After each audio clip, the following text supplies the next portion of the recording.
Welcome to Fearless Females, where ambition meets resilience. Meet your guide, Lorie Jones, president of Fidelis Wealth Advisors. Join her and remarkable women executives as they uncover the triumphs and transformative moments shaping extraordinary careers. Ready to be fearless? Let the journey begin. Good morning, listeners. I'm so excited that you joined me again for another episode of Fearless Females.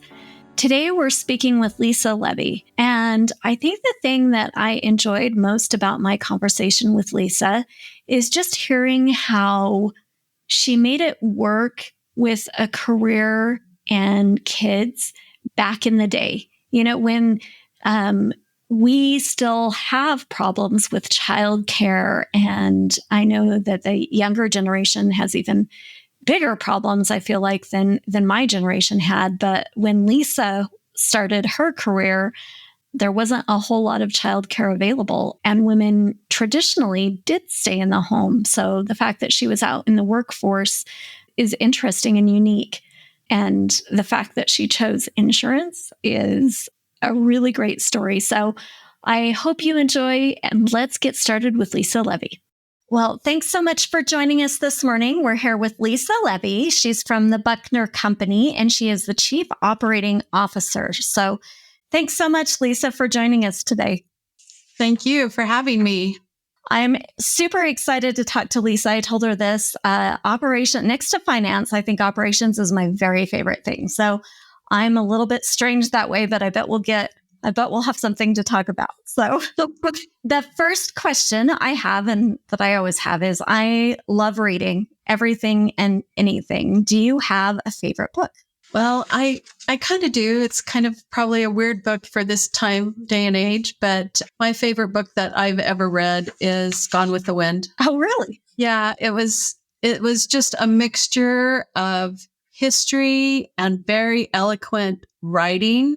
And, you know, a true love story that went on through the ages, but also with the history of the South and the people and the struggles that they went through, both African American and the, I guess, plantation owners, both. And I just loved that book. And every time I have read it over and over and over again. And now I hear it's probably blacklisted on things, but you know, it's the way of what we're doing. But I just have always loved that book. I mostly read, like, I guess, mysteries or John Grisham. I love his books because he also weaves the reality of the legal system in with a lot of fiction.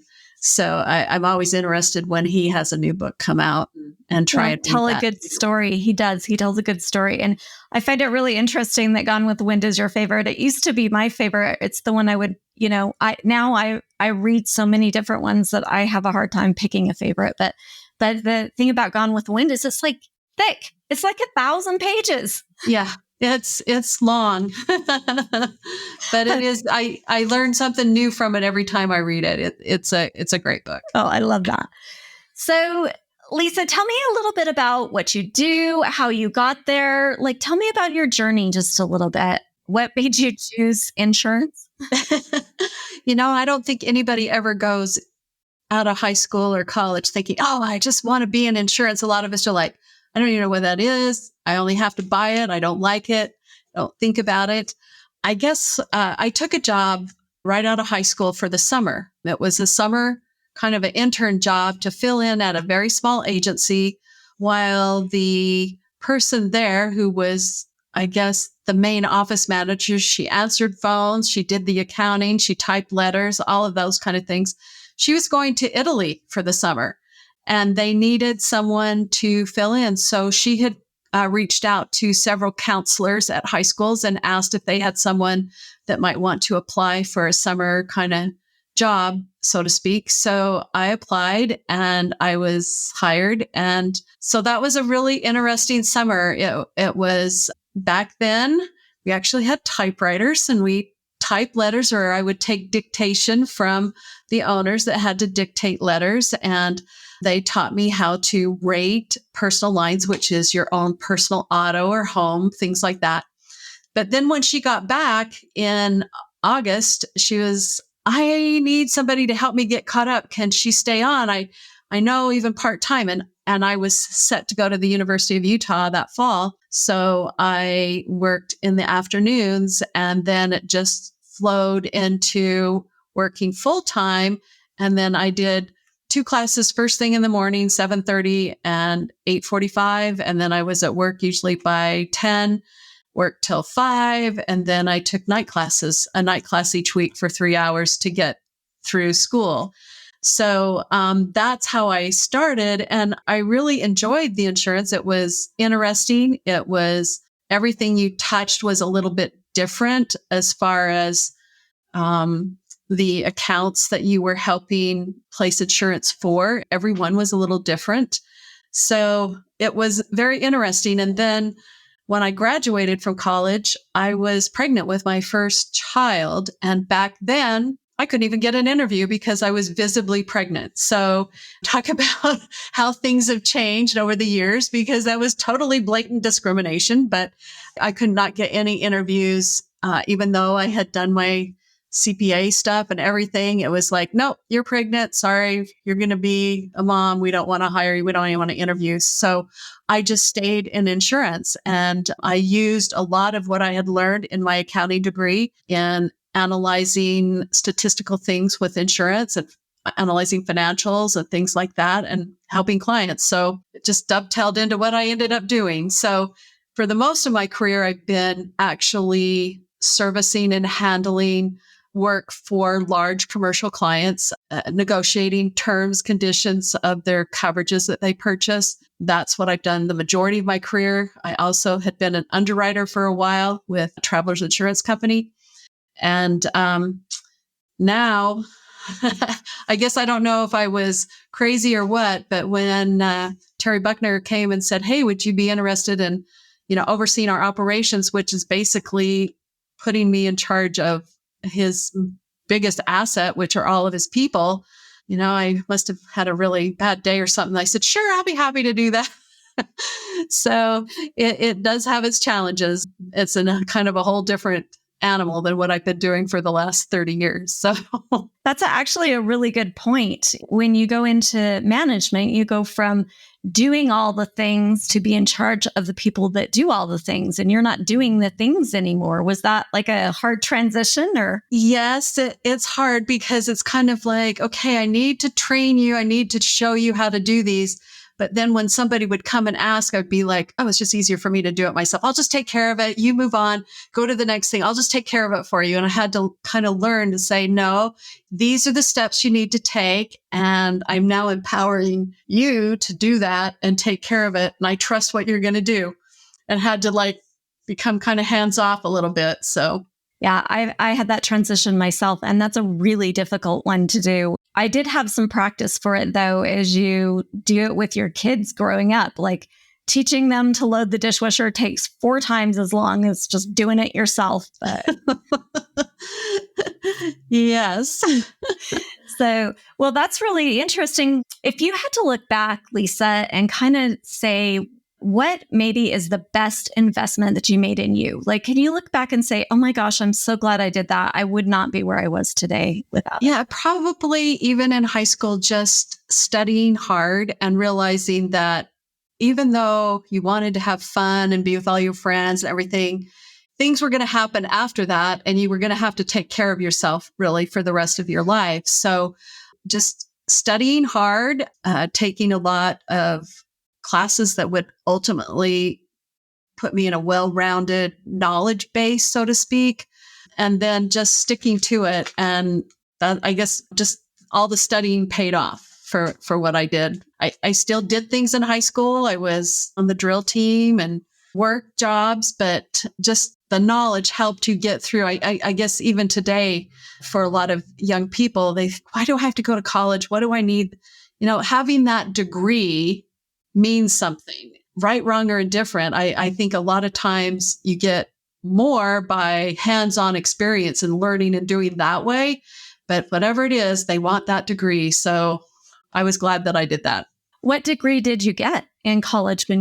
a bachelor's in accounting. So I agree. And I think if you could tell my oldest son that exact thing, I would be very appreciative because I think that learning how to do all the things, there's something about just having an idea of all the different things that you can do and the possibilities out there. Yeah, it was. I mean, I hated some of those classes I took, but I thought, it's probably good that I learn a little bit about economics, or I learn a little bit about psychology, or I learn a little bit about this. And it has paid off over the years. So you said something interesting. You were talking about, when you looked for your first job, you were pregnant. And I think it's funny that means that you ended up in insurance because that was kind of like, but there wasn't as many women in the workforce back then. So did you you really wanted to continue working, or what made you choose to?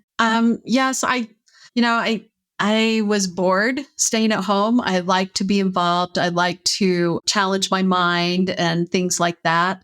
So I was married and I planned to have a family, that kind of thing. But I also wanted to have a house, and, you needed to have jobs or whatever to qualify for those kind of things even back then. And so, I just enjoyed working and being around others and helping people from the insurance standpoint side of the consultative, here's how we can help you protect your assets or whatever it is you want to try and protect. Just being around people out in the workforce, and instead of just sitting home by myself watching TV, I guess, whatever. Yeah. So if you looked back on your career and kind of your journey, did you ever get some really bad advice? And if you did you take it or did you not? The only thing I could really think of back then is I had people that said, "Oh, you should just stay home and be a mom." And there's nothing wrong with that. And I think staying home and being a mom is probably one of the hardest jobs that there ever is out there. But it just wasn't for me. I just was so bored, not because my kids were weird or anything, but I just needed more stimulation, more challenges, whatever. So I did not take that advice. After I had my first child, I did stay home for 7 months. And then I was missing the business environment. So I did go back to work and have stayed working ever since. So did you find some challenges balancing that home with kids? Because I know that a lot of us, professionals that have been through this, just you hear the stories about, I had to leave my kids and go to work. And I had one woman who it was really a hard thing for her where she left them with a babysitter she didn't know or something like that. So how did you navigate that? I was kind of lucky. I had some really great people that lived where I did when my kids were small, and that did daycare in their homes. And I left them with her for a couple of years. And then as they got older, I was lucky that I also had my mother not too far away, and where she was able to watch them during the day. They'd go to school and then she would watch them after school. And I also felt like, okay, I'm helping because she could use a few extra dollars here or there. So I felt like I don't just want to, hey, mom, here's the kids. I felt like, no, I'm paying her as if she were a childcare professional and just watching. And then I had the confidence that as somebody I knew or I really trusted had them, and I didn't worry as much. As they got older, of course, after they got out of elementary school, it was like, oh, mom, we don't want to go to grandma's. And so then you kind of got that little latchkey type situation. I don't know that I could do that today. Like I said, 30 years ago or 25 years ago, things were a little different, but I had very close neighbors and friends that, okay, and we had rules that as soon as they got home from school, I got a phone call and everybody was fine. And, so don't know that I could do that today with kind of, unfortunately, the way society has become. But I was able to kind of multitask and or deal with that kind of situation back then that allowed me to keep working. And was your company pretty accommodative in that way? Yes. If the kids were sick and you needed to stay home, you had your sick time. Of course, I used my sick time or my vacation time to stay home with them. But whenever they weren't feeling well or whatever, I did take a day off and stay home with them so that they weren't just like, oh, okay, goodbye, And so it was kind of a give and take, and turned out okay. So what about looking back? If there's a situation that you ran into where you're like, ooh, if I known then what I know now, I would have handled that differently. Is there something you can think of that maybe you learned a few lessons from you could share?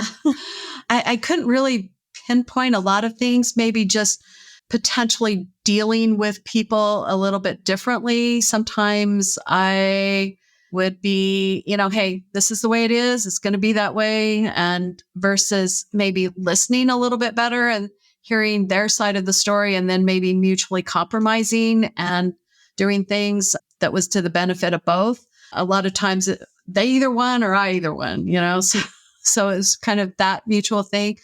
I think if I look back, I'd probably learn more technology when it first came out. Instead of, I was like, I just fought that. I'm like, oh, I use a phone to make a phone call. I don't need one of those little phones that hang with me all the time. I don't need to do that. And now I find that in this world, especially, you don't know those kind of things. It is handicap for both working and in your private life. So one regret is I didn't learn technology better. Yeah, I hear that. I spent a lot of time learning databases when I was in college for whatever reason. I don't know, but it just has over and over helped through my career. The fact that I had that technical background. I wonder what the modern day equivalent of the computer and that technology, I wonder what that's going to be. Is like AI, you think? Like maybe there'll be some resistance to AI? I think it's inevitable that that's going to come more and more into play. It's cool, but it's also very scary what can be done with that and how it can be manipulated to the bad side. So hopefully we'll only see the good in it. Hopefully we take it and make it into a good thing. So if you had to go back, or if you got to go back and talk to your 20-year-old self, say when you started down your path and your journey, what would you tell her? I would just say be proactive, and you need to have tenacity, and you need to go for what you want and not be afraid of making your voice heard. And even though it may go against culture or things, if you believe in something strongly, stand up for it and make your voice heard. So how have you done that? Like, I know there's times when I hesitate to speak out. So how do you learn to make your voice heard? Well, sometimes I've been told I don't mince any words. I kind of just say what I think and what I mean. I don't try to be vicious or malicious or hurtful about it. But sometimes after you look back an hour or two after what you said, oh, that was probably taken in the wrong context or taken poorly. So you got to learn that art of getting your point across, but in a way that it doesn't offend or hurt other people as well. So that's the biggest thing I've tried to improve upon over the last many years. Well, when you find the magic trick for doing it all the time, you need to share that with me. What scared you most when you started out in your career? And does it still scare you? I think most was because I was having a family when I first started out, was being there for my kids, and then still being able to succeed and meet the goals that I had set for myself.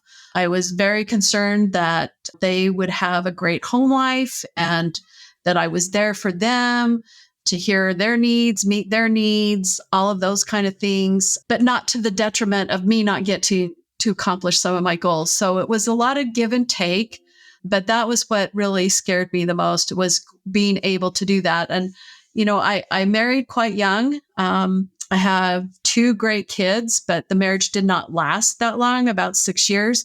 So I was a single mom for quite a while. So my biggest thing was just, I wanted to make sure that I was there for them first. I hear from a lot of single moms, and that that too is one of their biggest things. Any advice for how you managed to come out of that on the other side so beautifully?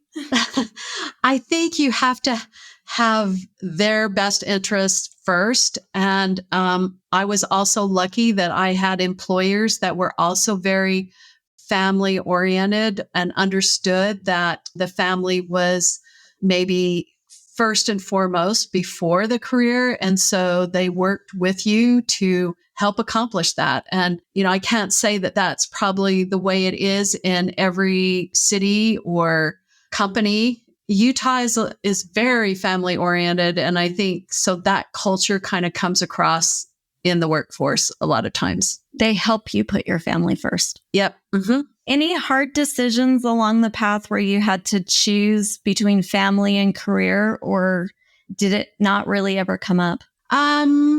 Yes, a couple of times where do I go on this trip for this client or this thing?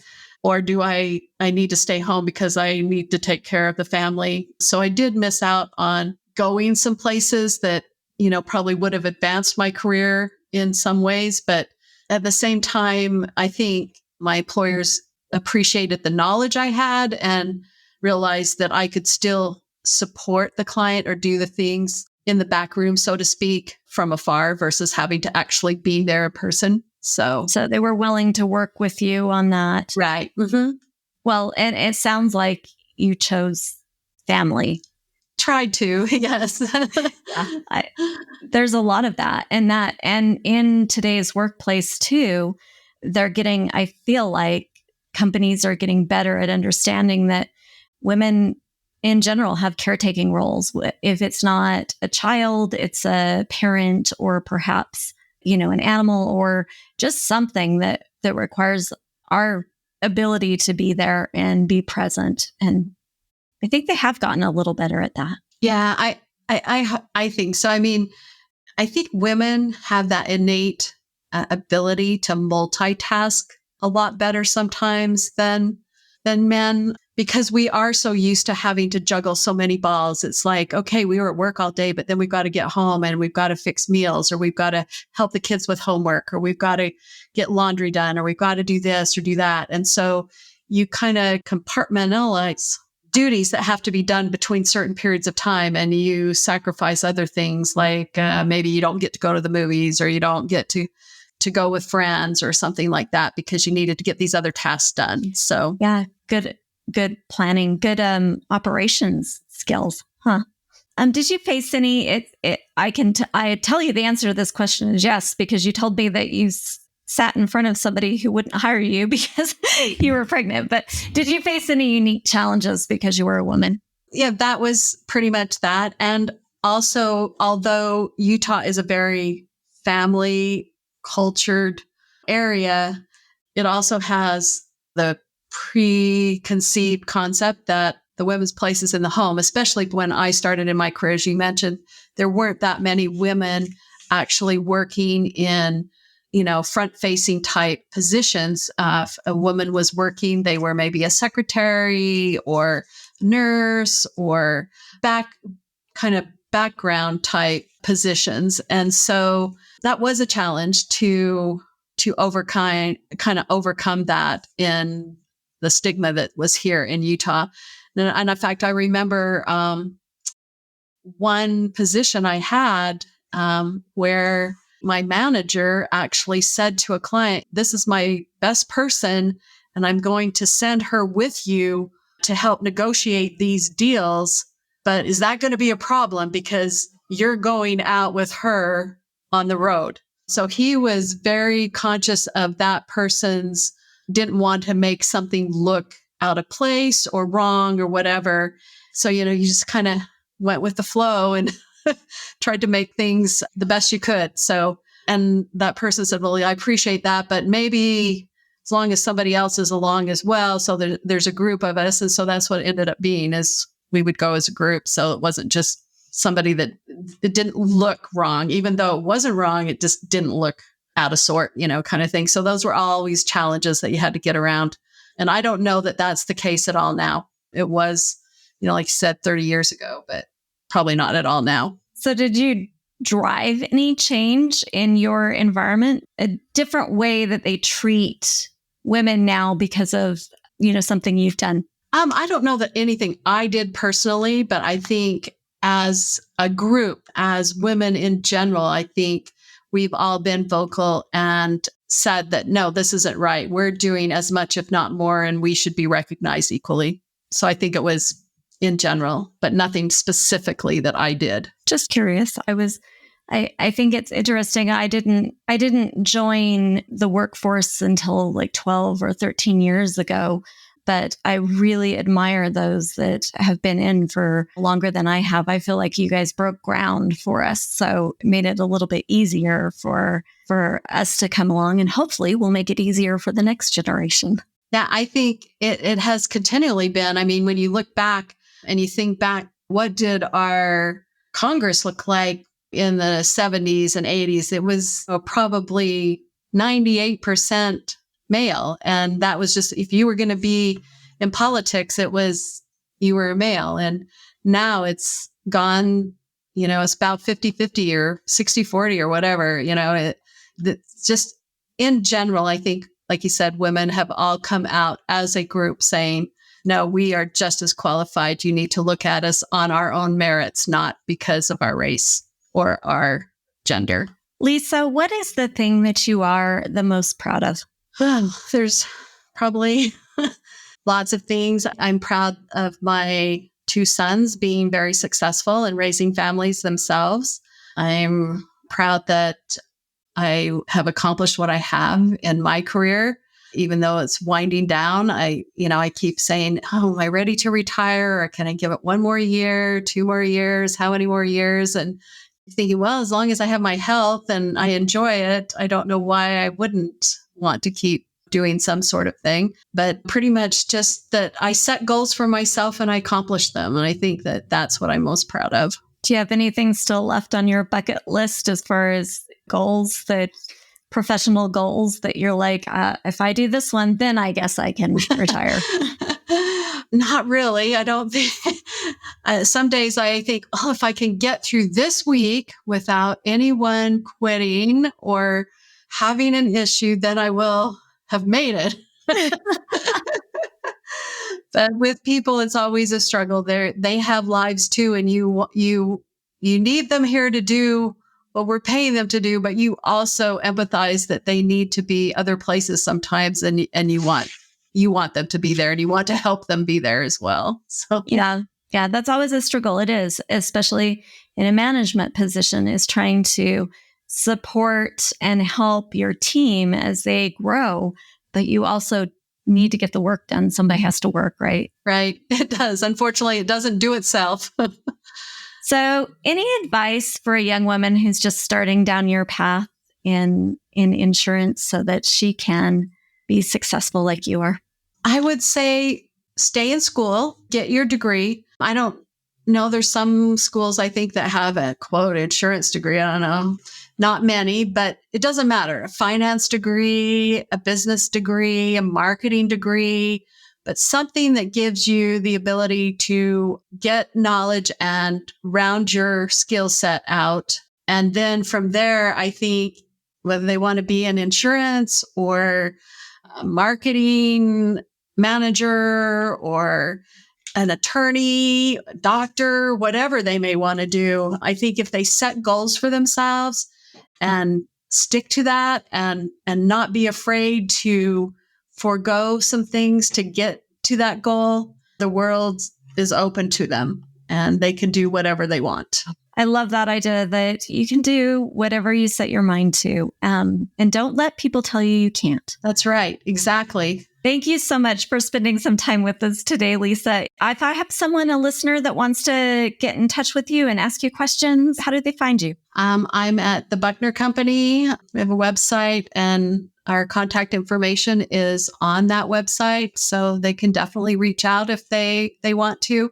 We have a great company here, a lot of great people. We have several female, what we call client advisors that are actually out selling and meeting with clients all the time. We have a lot of team managers that are over people that are all female.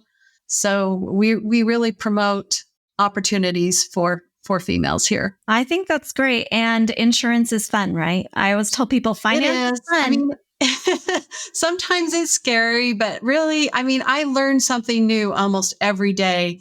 And like I said, every client that you deal with has their own unique exposures or their own unique needs, and being able to satisfy those or help them through their worst problem when it happens is very rewarding. And I haven't been sorry that I ended up in insurance because I couldn't get hired when I was getting right out of school.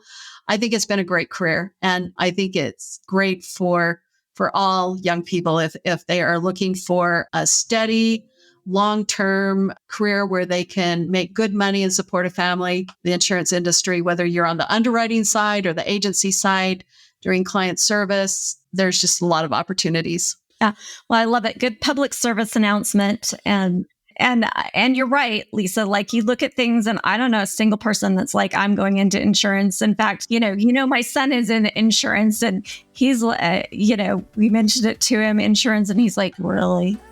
And now he tells me all about all the cool insurance things he's doing. So yeah, he's a great asset to our firm. We're lucky to have him. Well, thanks for spending some time with me, Lisa, today. I really appreciate your answers, and thank you for taking the time. All right. Thanks so much.